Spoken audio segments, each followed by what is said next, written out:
I'm relatively new here. I started as new faculty last year in the Department of Geography. I'm a fire ecologist and pyrogeographer. I first met Nancy Barron in a former life as a postdoc at NC's, the National Center for Ecological Analysis and Synthesis, where Nancy has a legitimate and verifiable fly trap where she catches unaware scientists as they're passing through this institute. I was one of those scientists, and now through working with Nancy, I've learned how to communicate a message. Now, Nancy is a biologist and science writer. She's the director of Science Outreach for Compass, which is an organization dedicated to helping people like us, scientists, develop the skills, the insight, and the expertise to engage the right audience at the right time. She's also lead communications trainer for the Alva Leopold Fellowship Program, and she holds communication workshops around the world, teaching academic scientists, graduate students, postdocs, and also government and NGO scientists how to communicate their science. For her work at the intersection between science communications and journalism, she won the Peter Benchley Ocean Award for Excellence in Media in 2013. She holds an interdisciplinary master's from the University of British Columbia and a bachelor's in zoology. She's published 2 books, one reflecting her passion for observing the natural world and one reflecting her passion for communicating how we're supposed to observe it. The first one was published in 1997, The Birds of Coastal British Columbia, and the second in 2010, Escape from the Ivory Tower, A Guide to Making Your Science Matter. Nancy is a master storyteller. In this fireside chat, you will hear stories that she's collected from around the world, from some scientists you will probably know, and emerging scientists who you don't know about yet. And you'll likely leave with a little glimmer of inspiration from one of the morsels that she will share today. So a couple of thank yous. This talk and Nancy's visit is jointly funded by the Penn State's Institutes for Energy and Environment, and also the Earth and Environmental Systems Institute in the College of Earth and Mineral Sciences. A special thank you to Tom Richard, Sue Brantley, and Jenny Evans for their support and vision behind this, and also to Patty Craig, Ann Danahy, and Robin Brenneman for making the logistics seamless. So please join me in welcoming Nancy Barron to Penn State.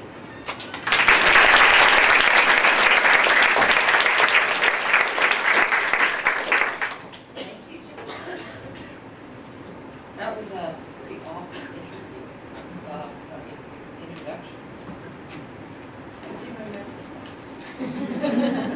She really did.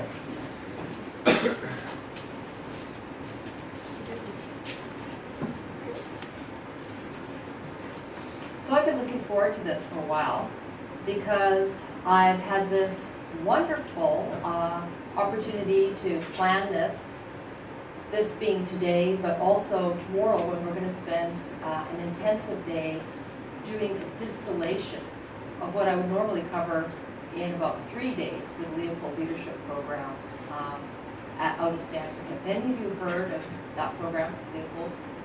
Yeah. I'll tell you a little bit more about that in a moment. But you know, from the moment I arrived here, I just got such a great impression of this place. Jennifer picked me up and whisked me immediately off to meet with the Carbon Earth grad students.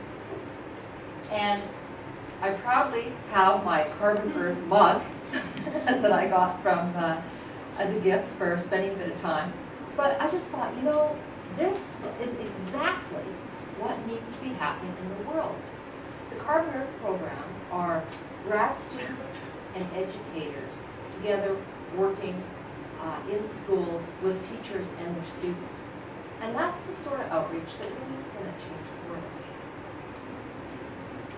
I want to talk today a little bit. I sort of did something that one shouldn't do, but I tore my talk totally apart last night. Have any of you ever done that? And then you sort of go, oh, what was I thinking? But I've just been at this conference that the National Academy of Sciences held on the science of science communication, which is trying to grapple with the challenges and the risks and the rewards of communicating science.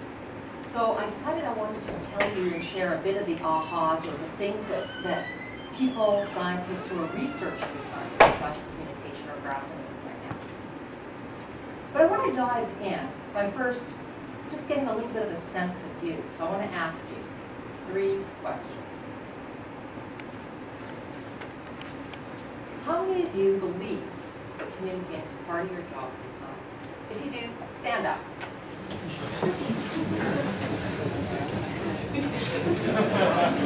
Wow, that's pretty good. That's a slam dunk. Okay, now for the next question, you can either remain standing or sit down. Is it important to you that your science makes a difference outside of academia? Okay, nobody sat down.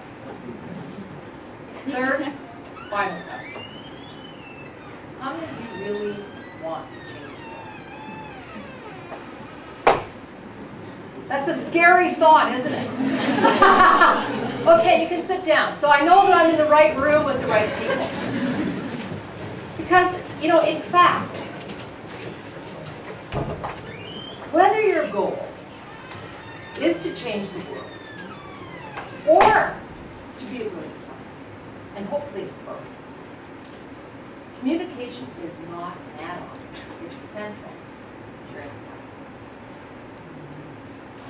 Many of the most prolific and accomplished scientists have risen to the top of their field by conducting relevant research and working out how to communicate it outside their discipline, as well as across scientists. They know the value of being quizzed by journalists or by Congress, even if it makes them really uncomfortable. Going public forces you to distill the essence of your work and to think harder about the questions, the scientific questions. What's known and what's still left to discover. Being a communicator isn't an add-on. It makes you a better scientist.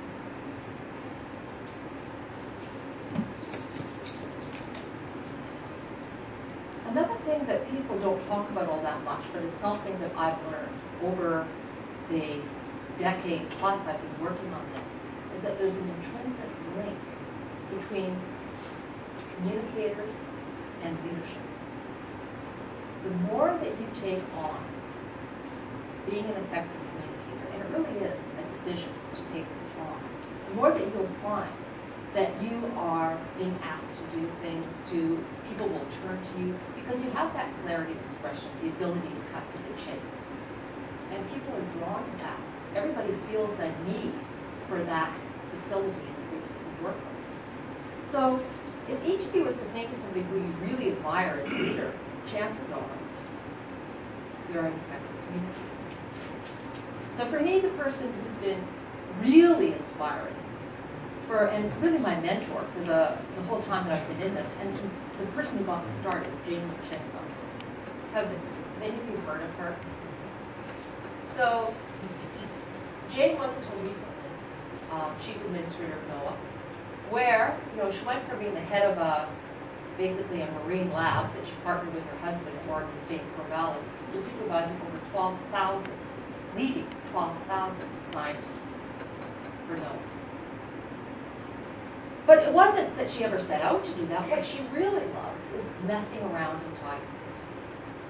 But as scientists, you're witnesses to nature. You're witnesses to what's going on in the world. As engineers, as chemists, as whatever it is you do, as an expert in whatever your endeavor is, you see and know things that really needs to be known to the wider world. And Jane saw this big disconnect between what was known by you and your community and what was being acted on in the wider world. So by the time she was the president of AAAS, which is the American Association for the Advancement of Science, in 1998, she decided that she was going to send out a call to arms. And she wrote this paper that's become a classic, in which she called out to her colleagues, to all scientists, and she basically said, we have to communicate science to the public and policymakers and help society move towards sustainability through a better understanding of the consequences of policy action or inaction. So she came up with this model of what it was she was trying to do. She said, you know, our traditional role as scientists, which is to develop the questions, do the research, the results, and then publish the findings, is only halfway through the process. You know, typically one would think, okay, hey, I got that published in Nature, it was like the cover of the Rolling Stone, right? Or Nature Communications. But really, your job isn't done until it's out there in the world and having an impact. And so she said, well, what we really need to do is to connect and engage with a variety of audiences. And in fact, the first one, she identified a range of these are all the people, the types of people, the categories of people, basically everyone, that we need to connect with if we want to see policy change.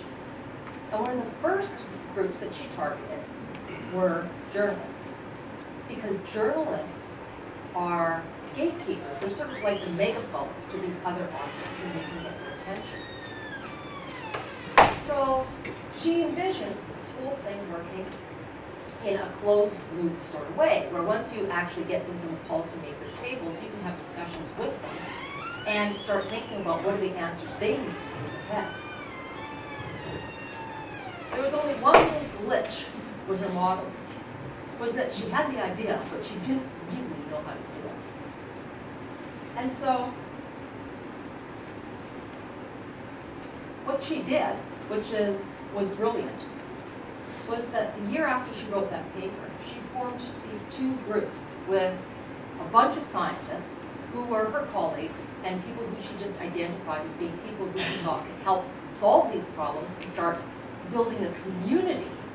And that was what it was really about, an endeavor of building a community of people who would stand up in a room and say, I want to change the world. So I've been involved with both of these since 2000 when Jane asked me if I would come and help her. And it's been an interesting ride, and the world has changed dramatically in these 10 years. But what has been really inspiring to me is to see how many people are responding to the need, to the desire. And you don't have to know Jane Lubchenco, and it's not like it all originates from Jane Lubchenco. But I think everybody in your work is feeling the absolute urgency of communicating your science and getting it out there.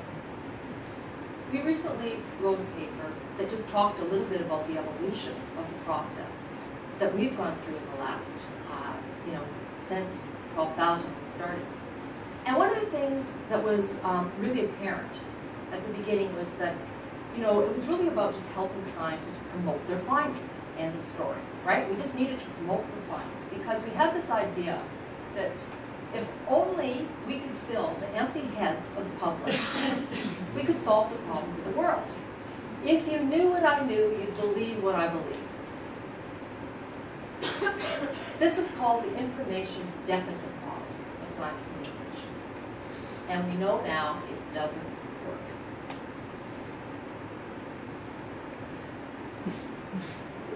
We're facing a lot of challenges. But you know what the really brilliant thing is that in recent years, so many people are turning their attention to how do we grapple with this.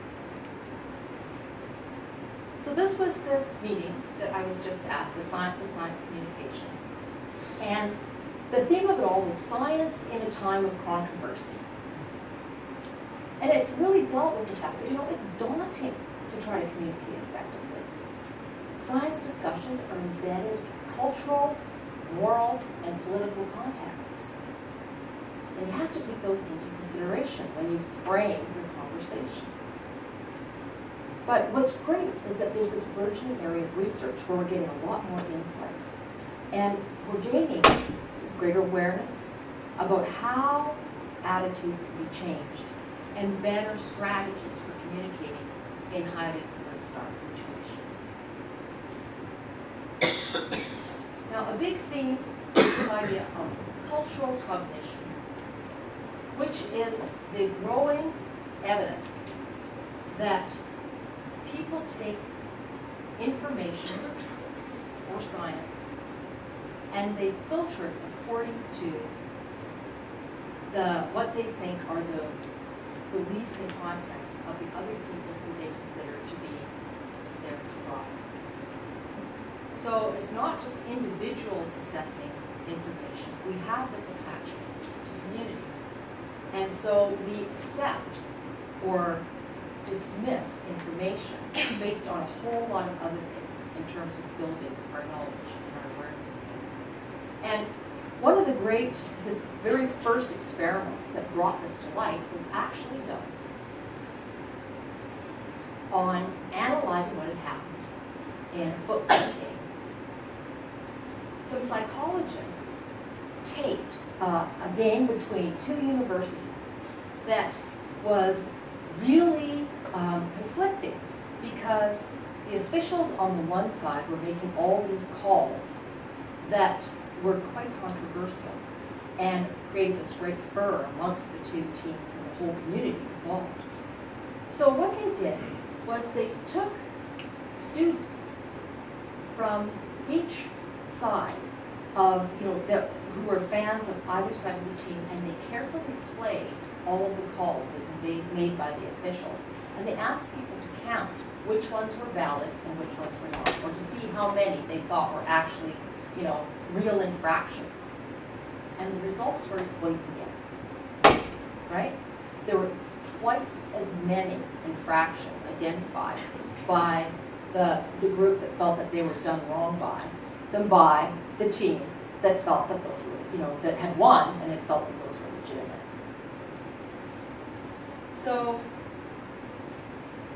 maybe it's not football that we're talking about, although that can be a pretty passionate thing, I'm told here, and it's, very deeply rooted. But the thing is that this growing body of social science shows that ordinary citizens react to scientific evidence in the same way. They endorse the information that reinforces their connection to their tribe or those with whom they identify. And so this is really what accounts for the polarization of science that we're seeing. Groups who disagree on cultural issues also disagree on issues like, is climate change real? And there's a whole body of work that shows that this politicization of science has to do with another fact, which is that people take into account who is telling them this information. And I'll get more into that in just a minute. But the critical thing here is that if there's one mantra in communications, it's know thy audience. Think about who it is you're talking to and try to get a bit of an insight into what do they care about? What are their values? What's the so what for them? And can you find common ground? Because it's through finding common ground that you're going to be able to advance and not get stuck in this yes, no, yes, no. One guy who I admire very much, John Foley, who's at the Institute of the Environment at the University of Minnesota. He says, I've become a climate pragmatist. He says, I actually try to never let the words climate change enter the discussion. I reframe the discussion, and I'm trying to work with my community and bringing in business people and people across a whole range of issues to get things done. And we talked about, what we're trying to achieve. What are our common goals, the things upon which we can agree? And he says, you're still addressing the same issues. You're just not getting into these, battles about is so, is not. But you can still work towards the ends. So, some of the things that are also becoming clear, there are things that you can try to do to be proactive and to prepare when you're thinking about how you're going to be presenting your information. And one of these things is that you can prepare by, first of all, being very transparent in how you present your information. It's really great if you have a paper coming out somewhere you make all of your data available. You anticipate what are the tough questions, and you answer those ahead of time. And you have a place where you can refer people to all the time, so that you have this way of, it's a long, slow process, but it does have results. The other thing that's really important is to be able to say what we do know, and to lead with that clarity, instead of leading with the caveats, which is an excuse for people to dismiss what you're saying. And some of the social scientists have just released a new study too, showing that when you look at people's retention of what they're hearing, if you embed your information in story, in a narrative, they catch on twice as fast and remember it twice as long. So it is really important to think about what's a story that I can tell about this that will bring it to life and make it real, to make it memorable. And the metaphors are really powerful. And it's worth, when you're thinking about how you're going to communicate your message in any situation, if you've got a paper coming out or whatever, that you really work hard at test driving a metaphor. You try them out, and some of them work, and some of them you'll see people's eyes cross as you're talking to them. You throw that one out, but you keep working at your metaphors. And this was one that got thrown out at the SACRA. You may not like it, you may like it, but I thought it was interesting. Climate change is a little like someone habitually driving a bit over the speed limit. It increases the likelihood of accidents.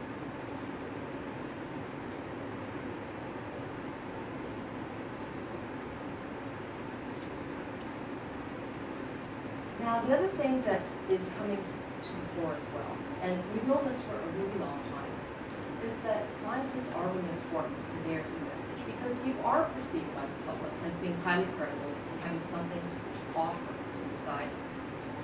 But there's been some also really interesting new research that's come out that while people often respect scientists and find them competent, they also find them cold and remote. And the evidence shows that the more that you can just engage as a person and in bringing your personality into what you're doing as part of your communicating your science, the more effective you can be. This guy, Jim Barry, is at MBARI, the Research Institute in Monterey. And I had observed this with him. He is a brilliant scientist, but whenever he would be talking about science, he would go into his science phase. He would be really serious and humorless and dry. And yet, as soon as it was over, he was this funny, warm, engaging guy. And for him, he did one of our workshops with a bunch of journalists. And his big aha at the end was, holy cow, it's okay for me to be me. I don't have to, in order to be a credible scientist, and this is where it comes from, I think, is this fear of not being credible, to be yourself. Because the more that you can be yourself, in whatever way you truly are, and that's the important thing, is you don't try to emulate anybody else's style. You try to be the person that you know that you are, and you're talking to your friends and people who really get you. Your authentic self. And that's really going to be important as you try to, whomever it is you're talking to. Whether it's the teacher that you're working with as part of Carbon Earth. I mean, that's a relationship. It's not going to be so much the information about your individual research. Each of the people is a conduit, going to become a trusted person and a source for all sorts of questions on all manner and range of things because of that trusted and loyal relationship. There was a great article in the New Yorker, this is the July 29th issue, and I recommend you read it and find it, but it's about this whole idea about why some innovations spread fast and others just don't get traction.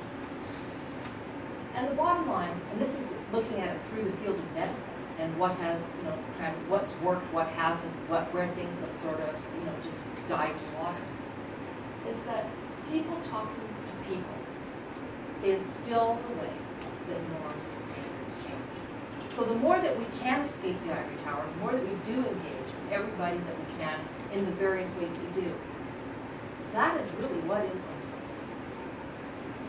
happen. Okay, so each of you is unique.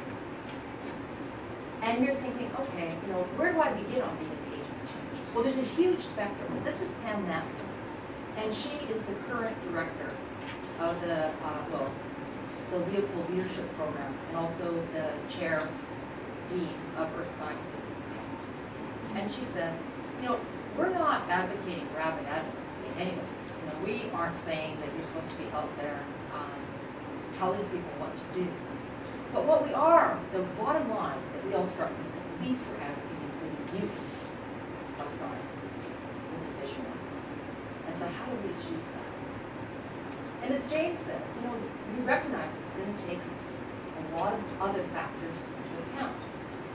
But at least our goal is to have science at the table, part of the conversation, where it hasn't been in so many cases, in a way that's understandable and relevant and credible. So there's all these dimensions. There is the work of becoming clear and being able to cut to the chase of your message.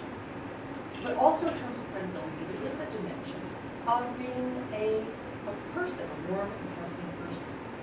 But for everybody, you've got to walk that line and figure out where is the right balance for you. One of the things we do at our training programs is we often ask people to think about, okay, what are the things that you're already really good at? What would you say you have mastered in the repertoire of communicating, whether it's to your peers or to your community? And where does that needle start to move into the red and the orange? What would be a challenge to yourself to do? And, it really is where one learns, is when you start to push your needle out of your comfort zone and into the red. And it's really great to think about what would be that growth edge for you. I wanted to just tell you a couple of stories about a couple of scientists that I've worked with, that have really moved me, is the only way to put it. People who I've seen go through some tough stuff and really struggle, but come out the other end. And that's the really good thing about having done this as long as I have, is that I have this perspective of time where I've seen people in the depths of despair, but who were able to come out the other end and say, it was worth it. And more, this is what I see, is people will just dust themselves off and keep on going and say, I'm seeing the results, and that's enough to motivate me to keep on going. So changing policy, that seems like a really lofty thing to do, right? I mean, that model, yes, we're going to change policy. Well, I've seen it happen repeatedly. And sometimes in the most unexpected and unintentional ways.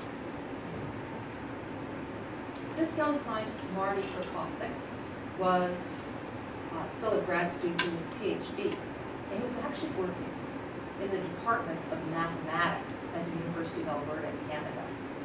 But he was very interested in answering a question that he thought people would be really thrilled to know, which is, in British Columbia, where there's these increasing numbers of fish farms being located at river mouths, because that's where there's nice calm water, is there a potential for disease transfer or parasite transfer between the fish farm fish that are in these open net pans and the salmon that are migrating out of the river streams and into the ocean? Now, you could opine about this, right? You could say, well, it might make sense that this would be the case. But he worked at a very concentrated level with his co-authors, and he wrote a series of papers. And the first one established that, yes, there was a transfer. And he progressed to finally this third paper in Science, where he showed that, in fact, the effect was so strong that it was extinguishing certain populations of salmon along the coast of British Columbia. Now, little did he know when he was doing this work that his science would just be received with open arms, and people would be thrilled to know that there's something that we figured this out, this could be a problem. And he started being attacked by aquaculture industry, and it got pretty vicious. In fact, it got so vicious that they even tried to, when he got his paper accepted at Science, to have the paper taken away. But what he did was he was extremely diligent about documenting everything, anticipating the tough questions, doing all of those things that I described as some of the things you can do to be proactive. And he was just relentless about it. And what happened was, there was this big barrage of media that you can turn it, you know you're getting your message across when you start seeing it crop up in cartoons and popular press. It all came to a head on that last paper where they were so shell-shocked, and his advisor was a mathematician, certainly not somebody who was prepared for dealing with controversy. And so when they asked if they would actually like to have a press conference, this is science saying, we're going to hold a press conference for you, his advisors didn't want to do it. They said, no, we don't want to do this because, you know, we're afraid of getting beat up. And Marty called me and said, well, I can't do it because my advisors don't want to do this. And I said, Marty, this is such an opportunity for you to get the message out the way you want to communicate it and lead the communications. I said, you have to convince me. And he did. He called me back and said, okay, we're going to do it. Now, there was, again, a lot of controversy. There's a lot of blowback. But what happened was, policymakers looked at it, evaluated it, and actually decided that they would not allow any further expansion of fish farms north of where they currently exist, up the coast of British Columbia. And this was a huge deal. And it still holds today. When this happened, this was the email I got that moment when it all came out from Marty. You know, he'd been wondering, was it worth it? It's consumed so much time, ate him up the stress, and dragged him through the Now I see it was. But he also reflected on it a lot, and he said, you know, I've really been thinking about whether I should have been doing this without a supervisor who had my back.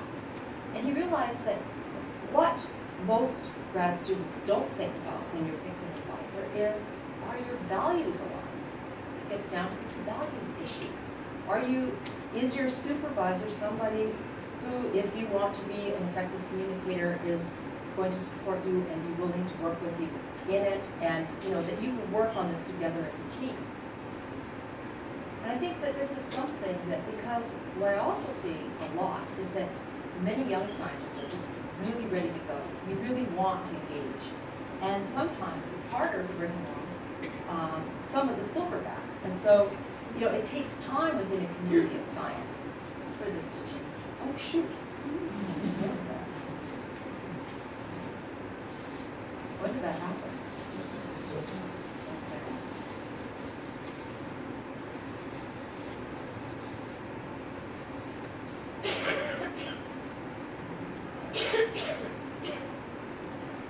So, guidance for the senior scientists is a must. And I think that's one of the really neat things about Penn State, is that I've seen there is a lot of this here, and a lot of support and desire to go in this direction. But what I think is also interesting about Marty is that he decided that he would continue in this line. He ended up going to the University of Otago in New Zealand. And he's continued to do this work. This is a recent paper, and now he's come back to Canada, where he has a huge lab at the University of Toronto. And he is very much picking grad students, working with grad students, and they are together, working together, thinking about how do we actually communicate our results. And looking at working within the institution to value and reward communication. So that's part of the whole, you know, thinking about emotions, thinking about what you get evaluated on, and it's not really traditional approach. So it's absolutely critical to be relentless and to take the long view of time. Okay, I'm going to give you another example.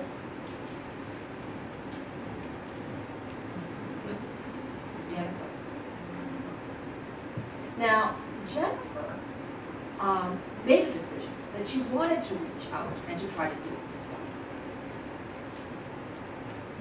And she thought, how do I do this? How do I do this? How do I actually, you know, reach out and connect with journalists. And then she thought, well, I'm doing this very cool thing. I'm going to be going to the Amazon, and she works on pharmacology.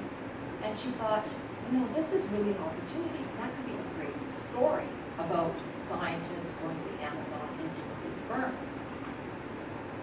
So what she did was she went ahead of time and thought, okay, I'm going to alert a couple of journalists, and she'd done her homework and figured out who she wanted to talk to pitch a story idea to them and see if they might want to cover the story of the work that they were doing in the Amazon. So she carefully did her message box. And this message box is a very simple but powerful tool that really is the basis for a lot of what we teach. Because once you know what your core messages are, then you can go with it in a lot of different directions. And this is something that our skills workshop tomorrow, we're going to be putting a lot of energy in, and then actually test running it in live interviews with journalists. But Jennifer very carefully crafted a note, a pitch note we call it, to a journalist. And if you just take a minute to read this, I want you to analyze it and just dissect kind of what her strategy was here. What did she do here that was so clever?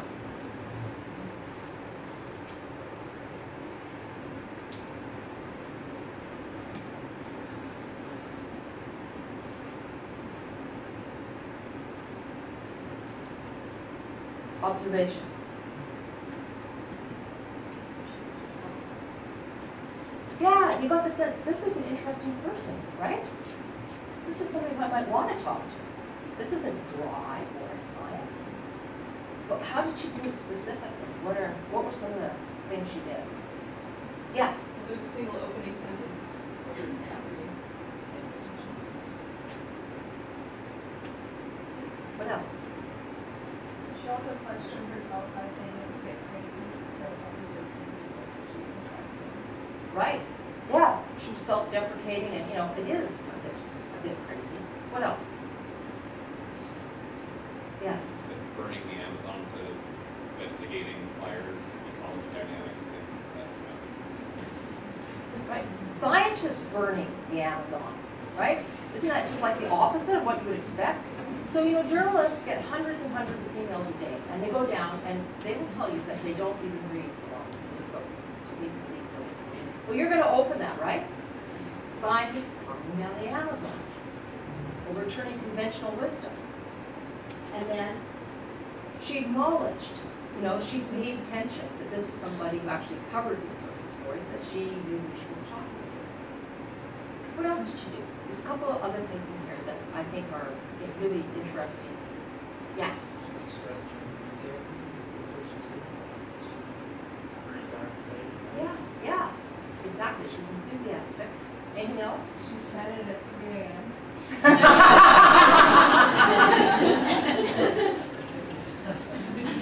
At the top of their in pan, right in the morning. Yeah. She created a great visual. Reading this, you can imagine what it would look like. Great Exactly. She made a little movie in the reader's head. Right? She created this visual picture of scientists running around burning down the Amazon. But she also gave her creds. I'm working with Woods Hole Research Center to gear up for a burn in the southern Amazon, right? So she gave her creds, so they didn't just think that she was a raving lunatic.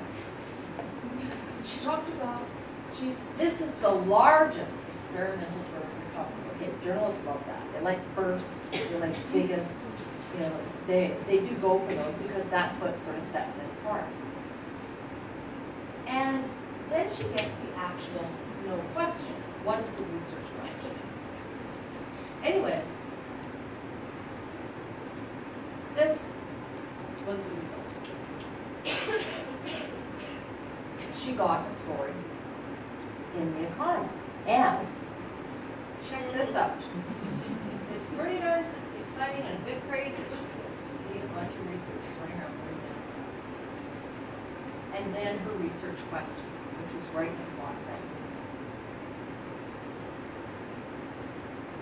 So when you're writing a press release, or when you're writing a it's really important to think about your word choice and exactly how you paint the picture and how you frame it, because those things can get lifted out exactly as you put them. And it's your way of managing your message.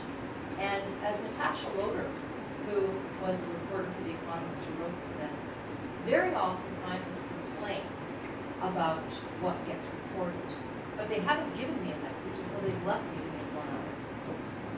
So if you know what it is that you want to say, they can get it across the screen. Now, Jen Fur and I were walking yesterday, and she told me that when she came and applied at Penn State, in her package of materials that she gave was her paper in Nature, her paper in Science, and her article in The Economist to show that she actually was working at getting it out there. And I think that that was probably a factor that sort of set her price as somebody who not only do science, but is actually going to be an active, engaged scientist.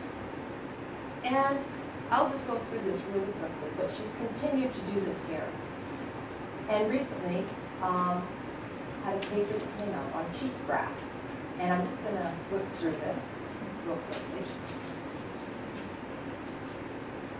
But what she achieved was by writing her message box, her pitch note, and getting it out there, she got some great coverage. I'll just play the very opening part of this. From NPR News, this is All Things Considered. I'm Melissa Blount. And I'm Lonnie Cornish. This year's wildfire season was among the worst in America's history. Drought and heat are two obvious factors, but another is cheatgrass. Cheatgrass seems about as western as cowboy boots and sagebrush, but in fact it's an invasive species. It grows in yellowish clumps about knee-high to a horse and likes arid land. And cheatgrass burns. In fact, according to a new study, it burns more easily than anyone realized. Here's NPR's Christopher Joyce. Jennifer Walsh used to start fires in the southern Amazon to understand how they burn. Now she's turned her attention to the American West, where big wildfires are on the rise. Instead of lighting fires, she studies the satellite fires of the Great Basin, that bold and arid land stretching from California to Utah and Wyoming. It's cheatgrass central, and it burns a lot. No one realized just how much until Walsh started measuring those fires. So what we found was that cheatgrass actually doubled the likelihood of fire. That it burns twice as much as any other vegetation type, native vegetation type. These cheatgrass fires are increasing partly because the climate is warmer, and also because more people are living in cheatgrass country. More than half the fires Walsh documented were started by people. And cheatgrass spreads because it's hardier than many native plants, especially dry regions. Once it's moved in, cheatgrass becomes a fire hazard. The plant sets down roots early in spring and grows fast, filling in areas between native juniper, pinyon trees, and sage. When it dies in summer, it becomes a fuel. So it creates literally a continuous carpet of fuel.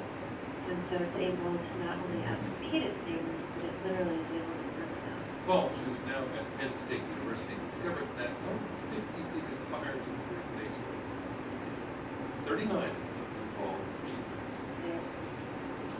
So you can listen to it on NPR. Just Google Walsh and cheatgrass.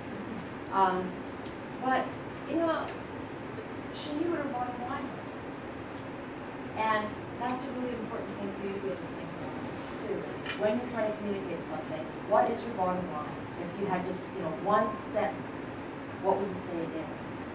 But I really do admire Jennifer because of the effort she has made with communicating her own science, but also her passion for really trying to bring it to other people that she's working with and students here. And I think that that's another way that you really change the world. But it really is for every person.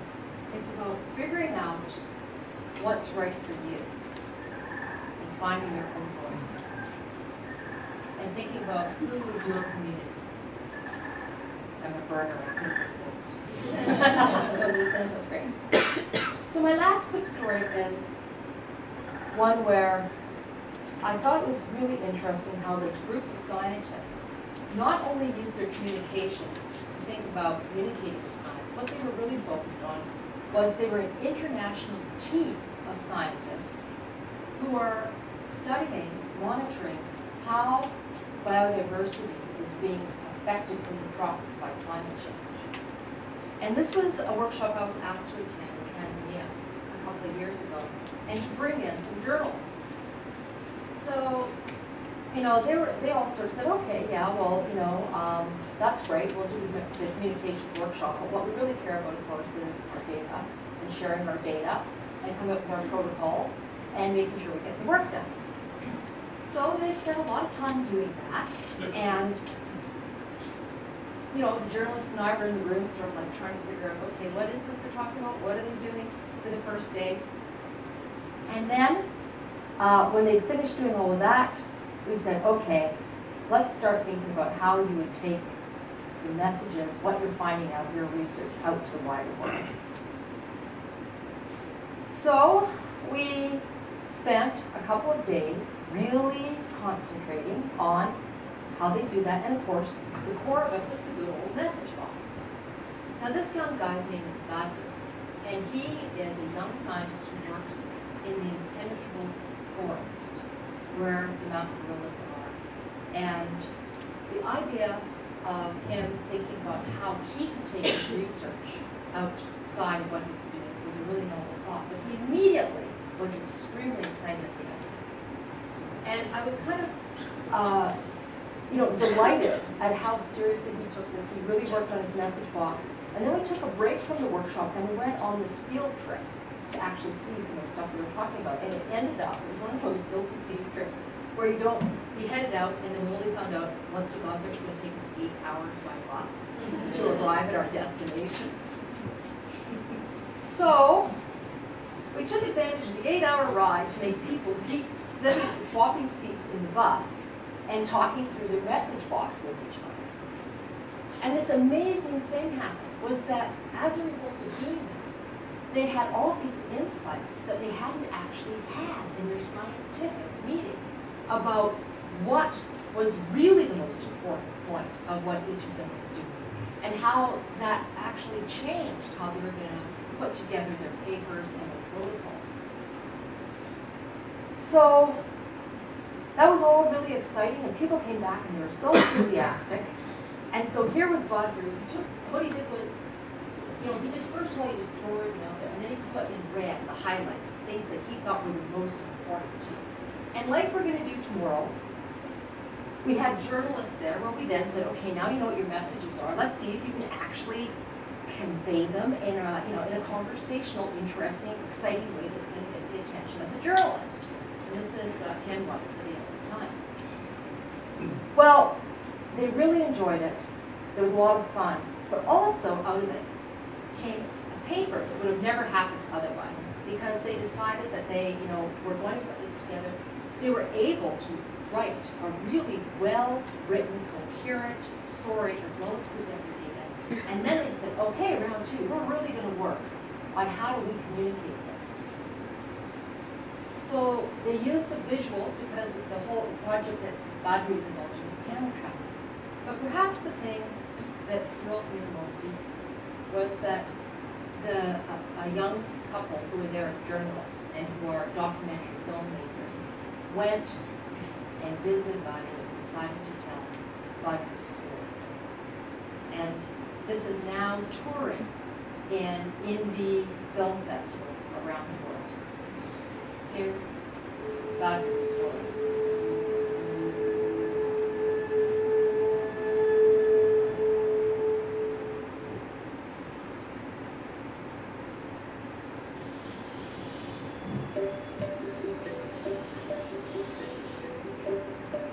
Camera traps are basically automatic cameras that are put out in the forest, and they're triggered by any motion to take a picture. We have attached this time. Now let's switch it on. We have 60 different locations in Windy where we set our camera traps 30 days. Yes. CT. The protocol is aimed at determining changes in animal composition with climate change. Not only in Windy, but across the tropics. 5, 4, 3, 2, 1.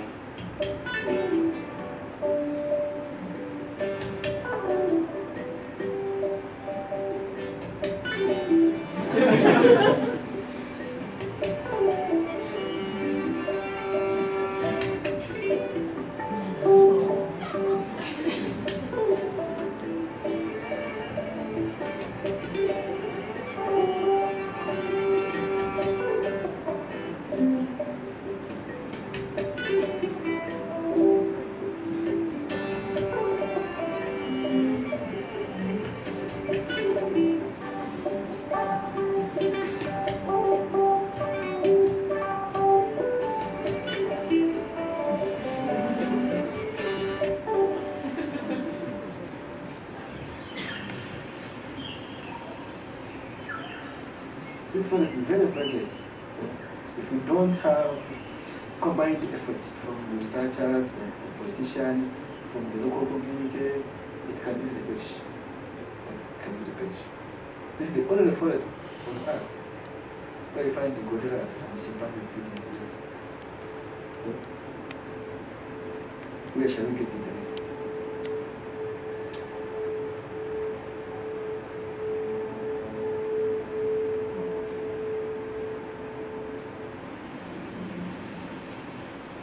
At the end of the day, the data I'm collecting here can actually influence decision making and policy implementation, not only in Uganda, but elsewhere in the tropics.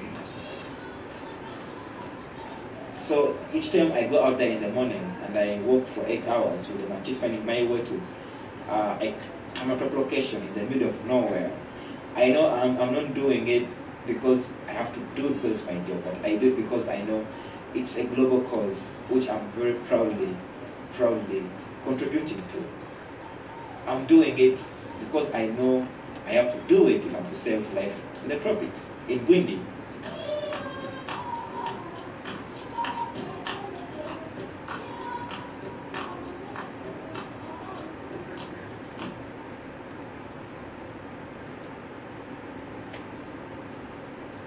So here's the question.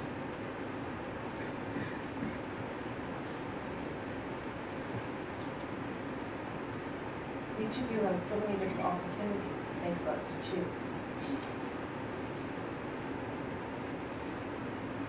So remember, there is this intrinsic link between communications and leadership. And there are things you can do to minimize the risk and maximize the gains. The critical thing is to be prepared and to do your homework and preparation and practice, and then deliver with passion. And the beauty of it is that you've got the rest of your life to have to gain